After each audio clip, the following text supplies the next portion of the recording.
Selamat siang pemirsa, inilah headline news pukul 14 waktu Indonesia Barat.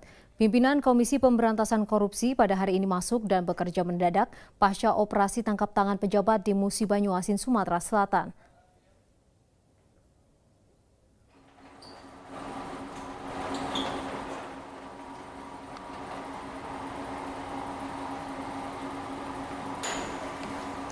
Sekitar pukul 12 siang tadi, pemirsa, sejumlah pimpinan KPK berkantor di gedung KPK dan masuk melalui pintu belakang. Pimpinan KPK yang antara lain Indrianto, Zulkarnain, serta pelaksana tugas Ketua KPK Taufikur Rahman Ruki, di mana saat dihubungi melalui sambungan telepon, Zulkarnain membenarkan agenda dirinya yang berkantor di akhir pekan untuk menindaklanjuti operasi tangkap tangan penyidik KPK. Namun Zulkarnain belum mau berkomentar. Pimpinan KPK menggelar rapat dan membahas hasil operasi tangkap tangan tersebut. Pada Jumat malam, penyidik KPK berhasil menangkap sejumlah pejabat di Kabupaten Musi Banyuasin, Sumatera Selatan. Penangkapan ini terkait dugaan suap, namun belum diketahui kasus yang menjerat para pejabat daerah di Sumatera Selatan tersebut. Dan pemirsa, informasi selengkapnya terkait operasi tangkap tangan KPK tadi pagi kita langsung ikuti laporan Stefani Silitonga langsung dari gedung KPK Jakarta. Stefani, apakah tersangka operasi tangkap tangan KPK sudah sampai gedung KPK? Putri, ini setelah dilakukannya operasi tangkap tangan kemarin oleh KPK di Provinsi Sumatera Selatan, ini keempat tersangka yakni BK, ada AM juga, ada SF dan F, ini baru sekitar 10 menit tadi tiba di gedung KPK. Keempatnya memasuki gedung KPK, namun kami belum berhasil untuk memintai konfirmasi ataupun keterangan langsung dari keempat tersangka ini. OTT ini memang dilakukan kemarin di kediaman BK, yaitu Bambang Karyanto, ini yang merupakan politikus PDIP.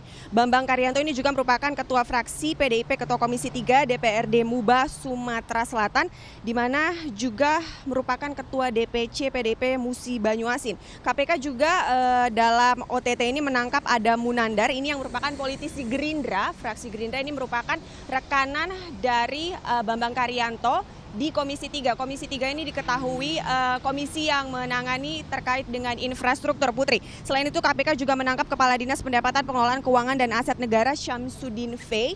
Dan juga Kepala Bapeda Muba Faisyar. Dan sampai dengan saat ini, Putri, kami masih terus menanti keterangan dari keempat tersangka. Selain itu memang benar tadi disebutkan dalam konferensi pers oleh Johan Budi, dikatakan bahwa kemarin dalam OTT ini KPK ataupun tim OTT ini menemukan barang bukti berupa uang senilai 2,6 miliar rupiah.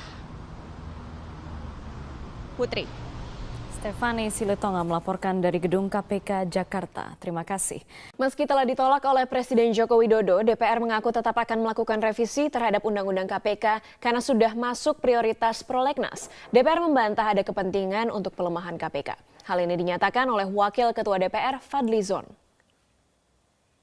Saya kira itu bukan dalam rangka memperlemah KPK, saya kira tidak. Tapi KPK ini jangan menjadi satu nanti alat politik dari orang-orang atau oknum-oknum yang ada di dalamnya. Dan bisa terjadi abuse of power, ini yang kita hindari. Kalau tadi Bapak bilang diskusikan, itu diskusi seperti apa lagi sih Pak? Kan pembahasan undang-undang harus ada pemerintah dan DPR. Iya, pemerintah ya termasuk menolak. diskusikan dengan pemerintah. Ya penolakan pemerintah kan sebetulnya karena memang belum ada di dalam prolegnas. Nanti kita prolegnas prioritas maksudnya. Kalau dalam prolegnas sudah ada, sudah pasti akan dibahas, itu sudah pasti ya. Saya garis bawahi sudah pasti akan direvisi itu. Cuman kapan? Apakah tahun ini atau tahun depan? Itu saja. Jadi bukan berarti dibatalkan, tapi masalah waktunya aja.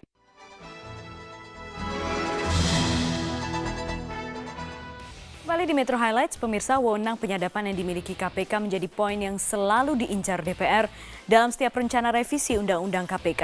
Tak heran jika publik selalu bereaksi keras setiap kali DPR dan pemerintah ingin merevisi Undang-Undang KPK. Sebab wewenang penyadapan selama ini menjadi kekuatan KPK. Mengapa DPR dan pemerintah ingin membatasinya? Simak ulasannya berikut ini.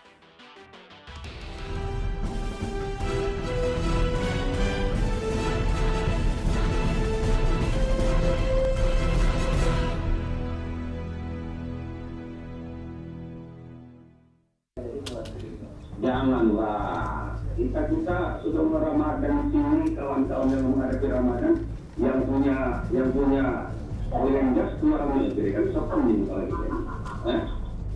Itulah salah satu rekaman penyadapan KPK yang diputar di Pengadilan Tipikor.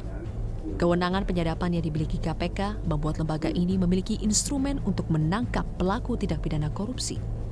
Tak sedikit tersangka yang ditangkap basah berkat penyadapan yang dilakukan KPK. Rupanya tidak sedikit yang merasa terganggu oleh kewenangan KPK yang satu ini, tak terkecuali kalangan anggota DPR. Karena itu setiap kali wacana revisi Undang-Undang KPK disuarakan di gedung parlemen, poin yang selalu menjadi target utama revisi adalah pasal soal kewenangan penyadapan itu. Tak terkecuali rencana revisi Undang-Undang KPK kali ini.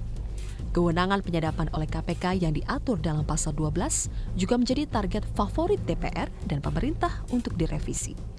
DPR menghendaki penyadapan yang dilakukan KPK harus mendapat izin dari pengadilan, seperti yang berlaku di negara maju. Pimpinan Dewan menyebut praktik penyadapan yang dilakukan KPK selama ini ilegal. Penyadapan itu kalau di luar negeri dan di negara-negara yang demokrasinya maju,